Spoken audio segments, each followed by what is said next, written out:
what's going on, everybody, and welcome back to our channel.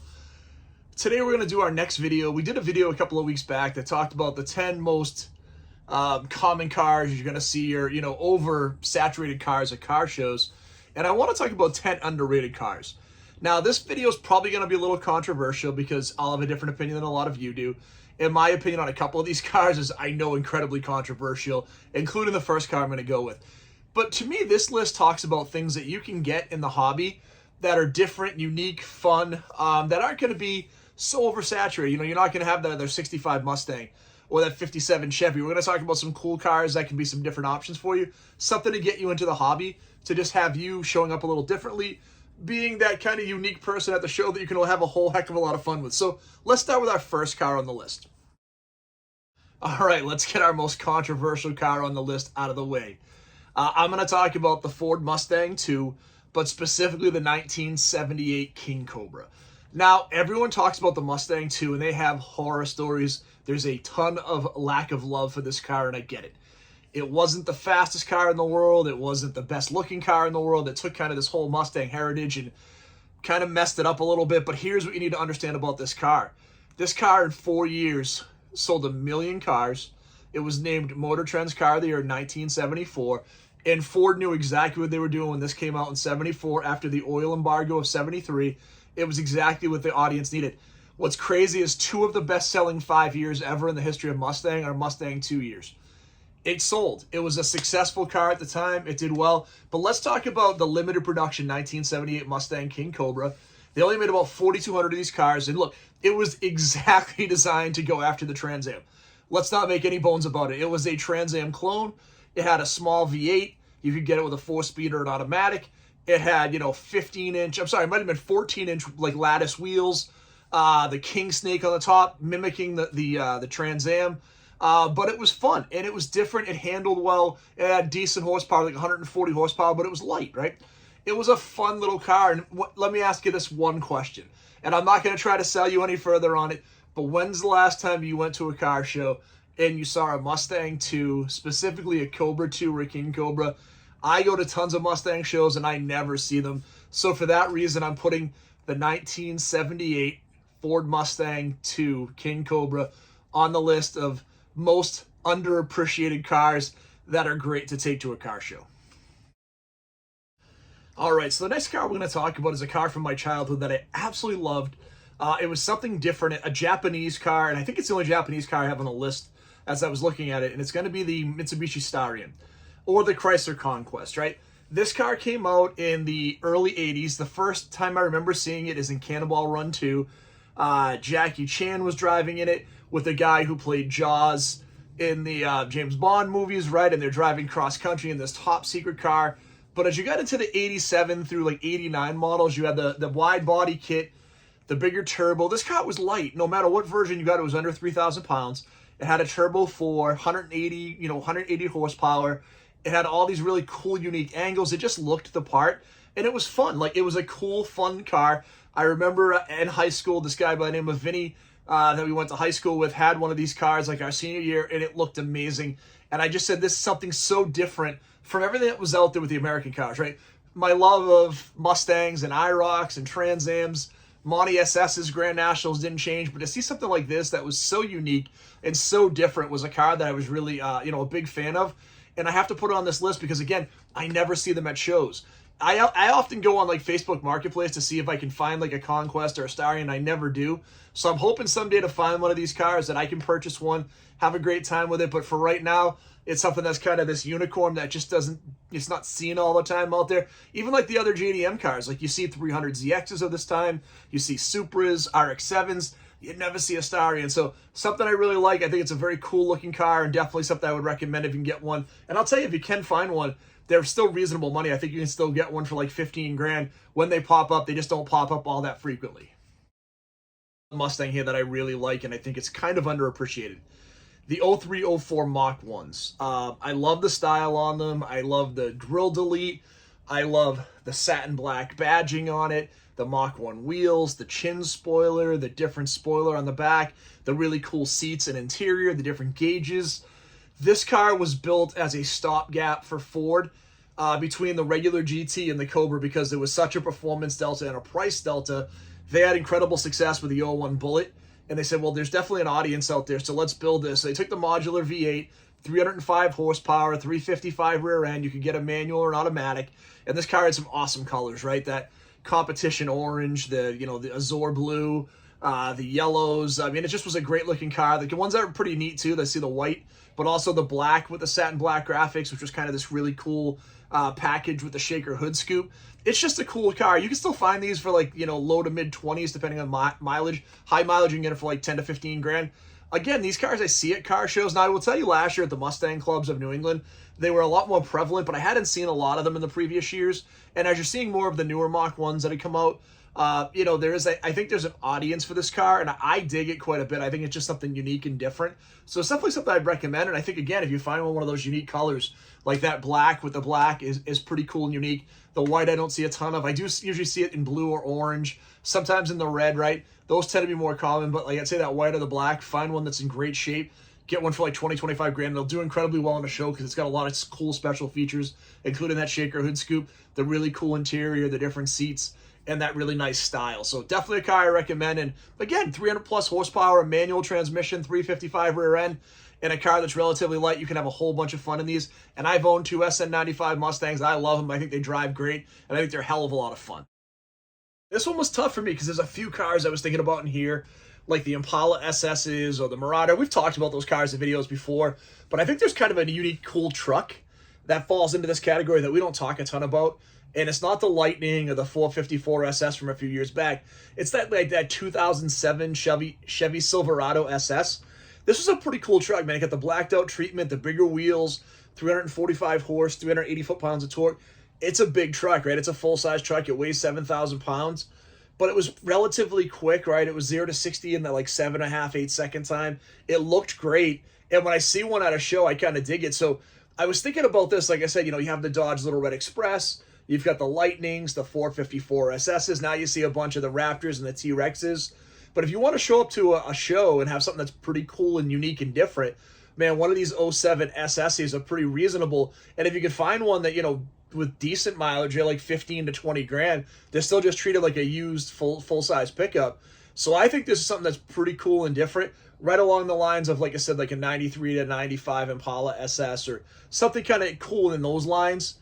So definitely something I'd recommend, and definitely check it out. They had some cool colors on it too. They had a really nice blue on that truck that I really liked. I had a guy I used to work with way back in the day that got a steal on one of these trucks, and he took me for a ride, and it was a super nice truck, like leather interior, really clean, beautiful paint. So just a cool truck, something I would absolutely recommend. If you're looking for something unique and different, check out one of these Silverados. I'm excited to talk to you about one of my favorite sleeper cars of this, from the early 90s, and a car that doesn't get talked about a lot. I talked about that Mitsubishi Staran and Chrysler Conquest. Chrysler and Mitsubishi had a pretty good partnership back then, and a couple of years after the Conquest, they came out with the Eagle Talon, Plymouth Laser, Mitsubishi Eclipse. And I really want to focus on the Eagle Talon, specifically the TSI all-wheel drive from like 90 to 94. This car was a sleeper all over the place. 190 plus horsepower with all-wheel drive and a turbo and a manual. This car smoked a ton of 5.0s and IROCs and Monty SSs that just were not suspecting this car to be fast.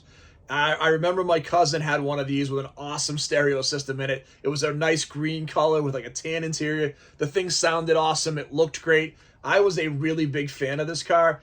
I just think it's a cool style. It was kind of that unique wedge style for the time. It looked great. And again, an all-wheel drive turbo car back then was unheard of. And now you see all the stuff that's out there all over the place from everybody doing an all-wheel drive turbo. But this and like Audi were the only ones doing some version of that. And the Audis were so different. I remember we had in the family, we had an Audi 5000, and I drove it from my cousin Bob, and it was a fun luxury car. He would take my Mustang, I'd take his Audi, and we'd just mess around a little bit.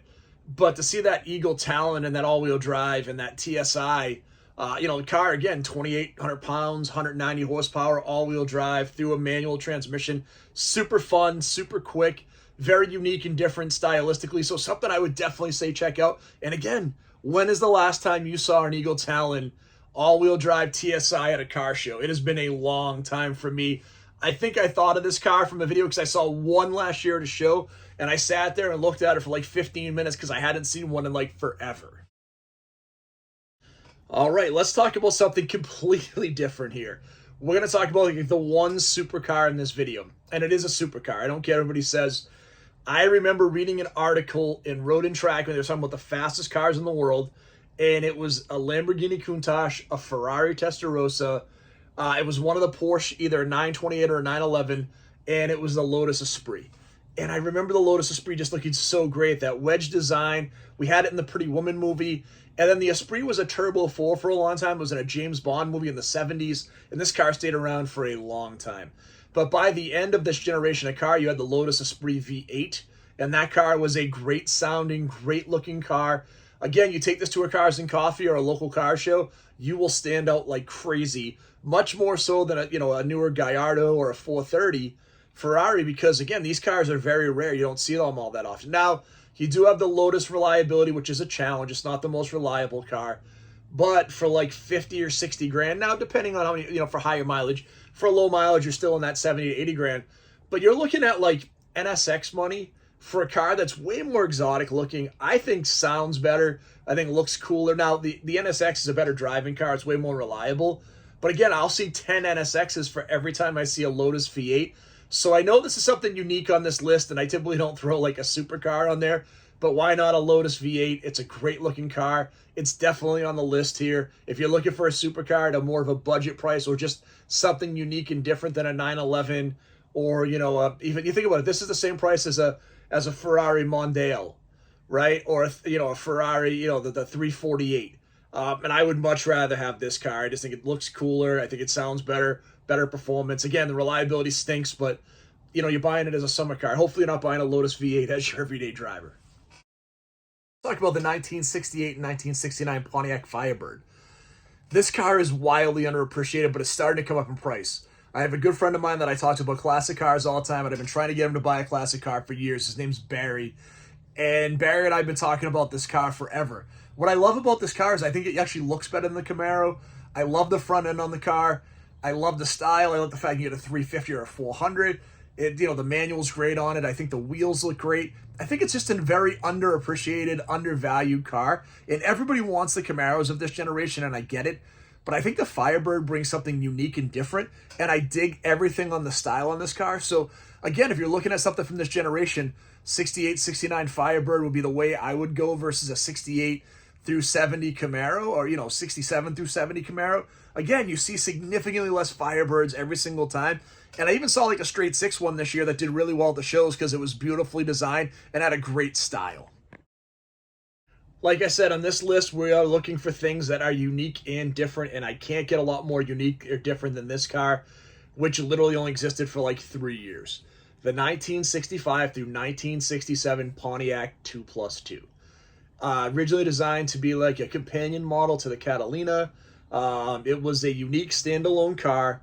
It was designed for full-size performance along with luxury.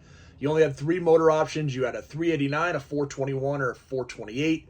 It was a big car with a big motor, big comfort, big style.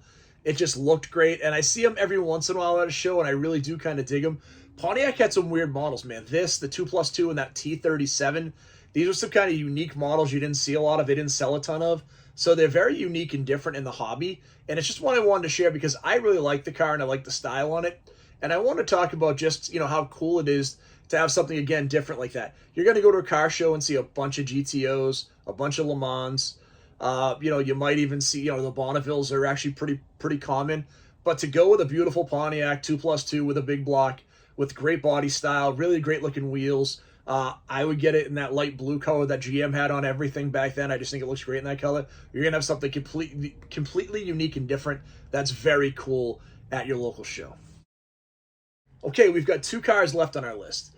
The next one I'm going to go with is the 1950s, the mid-50s, like, the same era as the 55 to 57 Chevys. I've talked about it before, how I really like the Pontiacs and the Fords and the Buicks, but I love the Oldsmobiles from this year. Again, stylistically, it's not all that different than what Chevy was doing, but there's a couple of things. If you understand where Oldsmobile kind of played in the hierarchy, it was, that middle model above Chevrolet, below Buick.